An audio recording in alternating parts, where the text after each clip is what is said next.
Carta de São Paulo aos Romanos, capítulo 8. A vida no Espírito. Agora, porém, já não existe nenhuma condenação para aqueles que estão em Jesus Cristo. A lei do Espírito Santo, que dá a vida em Jesus Cristo, nos libertou da lei do pecado e da morte. Deus tornou possível aquilo que para a lei era impossível, porque os instintos egoístas a tornaram impotente. Ele enviou seu próprio Filho numa condição semelhante à do pecado, em vista do pecado, e assim condenou o pecado na sua carne mortal.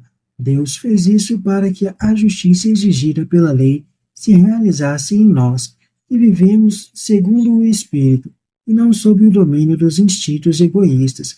Os que vivem segundo os instintos egoístas inclinam-se para os instintos egoístas, mas os que vivem segundo o Espírito inclinam-se para aquilo que é próprio do Espírito. Os desejos dos injustos egoístas levam à morte, ao passo que os desejos do Espírito levam para a vida e a paz. De fato, os desejos dos instintos egoístas estão em revolta contra Deus, porque não se submetem à lei de Deus, e nem mesmo o podem, porque os que vivem segundo os instintos egoístas não podem agradar a Deus. Uma vez que o Espírito de Deus habita em vocês, vocês já não estão sob o domínio dos instintos egoístas. Quem não tem o Espírito de Cristo não pertencem a ele. Se Cristo está em vocês, o corpo está morto por causa do pecado e o Espírito é vida por causa da justiça. Se o Espírito daquele que ressuscitou Jesus dos mortos habita em vocês, aquele que ressuscitou Cristo dos mortos dará a vida também para os corpos mortais de vocês, por meio do seu Espírito que habita em vocês. Portanto, irmãos, nós somos devedores, mas não dos instintos egoístas para vivermos de acordo com eles. Se vocês vivem segundo os instintos egoístas, vocês morrerão, mas se com a ajuda do Espírito fazem morrer as obras do corpo, vocês viverão. Filhos e herdeiros, todos os que são guiados pelo Espírito de Deus, são filhos de Deus, e vocês não receberam um espírito de escravos para recair no modo, mas receberam um espírito de filhos adotivos, por meio do qual clamamos, Abba, Pai. O próprio Espírito assegura ao nosso espírito que somos filhos de Deus, e se somos filhos, somos também herdeiros, herdeiros de Deus, herdeiros junto com Cristo, uma vez que, tendo participado dos seus sofrimentos, também participaremos da sua glória. Esperando um mundo novo, penso que os sofrimentos do momento presente não se comparam com a glória futura, que deverá ser revelada em nós. A própria criação espera com paciência a manifestação dos filhos de Deus, entregue ao poder do nada, não por sua própria vontade, mas por vontade daquele que a submeteu. A criação abriga a esperança, pois ela também será liberta da escravidão, da corrupção, para participar da liberdade e da glória dos filhos de Deus.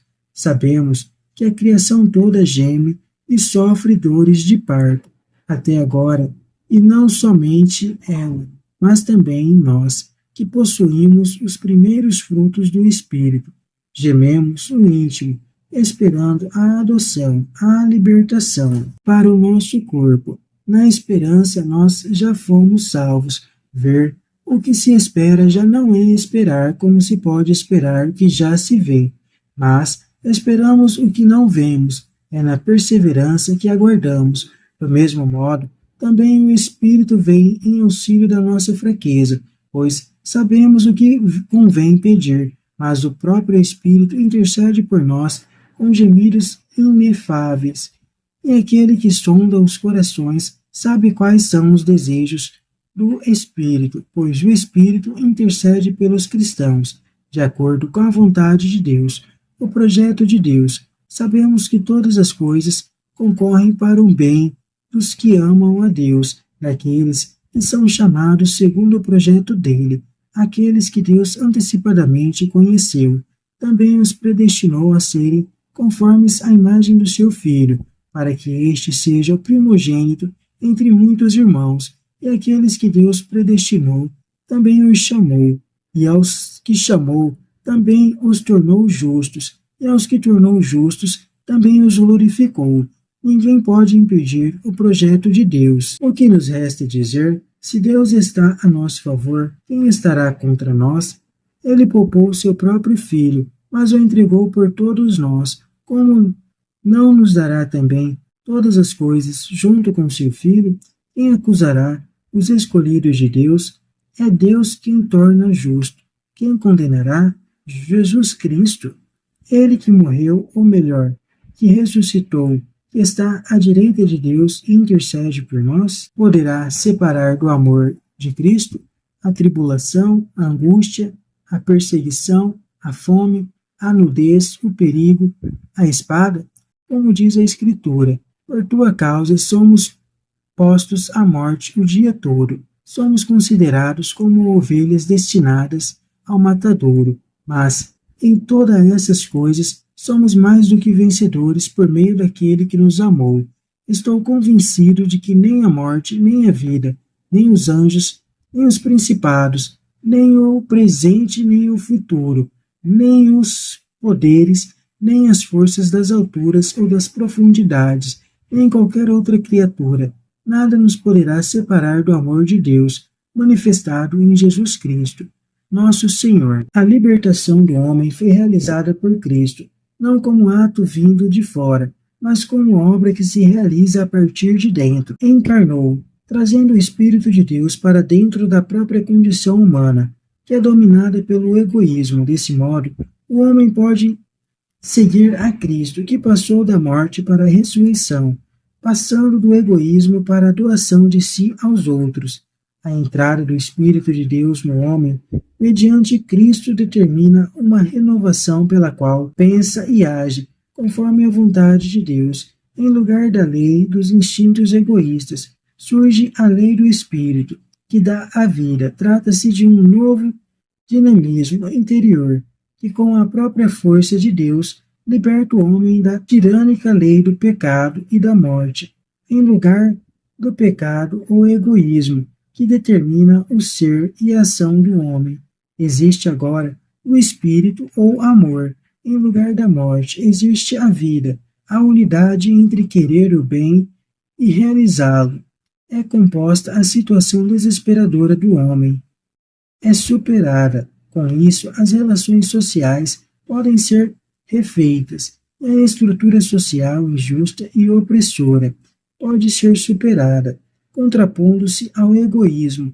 A ação do Espírito cria um novo tipo de relacionamento dos homens entre si e com Deus, a relação de família. Agora podemos chamar Deus de Pai, pois somos seus filhos, e isso é a base para as relações sociais recompostas. O clima de família se alastra, porque todos são irmãos, a herança prometida por Deus aos que são guiados pelo Espírito consiste em participar do reino, mas isso implica a seriedade de um testemunho, como o de Jesus Cristo. A luta contra o egoísmo é possível para aqueles que entraram no âmbito do Espírito. Essa luta não terminou, mas está em contínuo processo. Vivemos na esperança de conseguir a vitória final. Esse anseio é universal e se expressa nos clamores da natureza e do homem. A natureza espera ser libertada do uso egoísta, para ser partilhada e colocada a serviço de todos. Os homens esperam ser libertos de toda a exploração e opressão que escravizam seus corpos, a fim de serem gratuitamente a serviço dos irmãos. Entretanto, a salvação plena é uma realidade futura e inimaginável. Cegos pelo sistema egoísta, muitas vezes não conseguimos enxergar o caminho. É o clamor do Espírito que nos dirige, então, orientando-nos conforme a vontade de Deus. O projeto eterno de Deus é predestinar, chamar, tornar justo e glorificar a cada um e a todos os homens, fazendo com que todos se tornem imagem do seu Filho e se reúnam como a grande família de Deus. O projeto não exclui ninguém, mas o homem é livre, pode aceitar ou recusar tal projeto, e pode escolher a vida ou a morte, salvar-se ou condenar-se, com o amor de Deus manifestado em seu Filho. Nada mais temos a temer, nem dificuldades, nem perseguições, nem martírio, nem qualquer forma de dominação. Nada poderá desfazer o que Deus já realizou. Nada poderá impedir o testemunho dos cristãos e nada poderá opor-se à plena realização do projeto de Deus.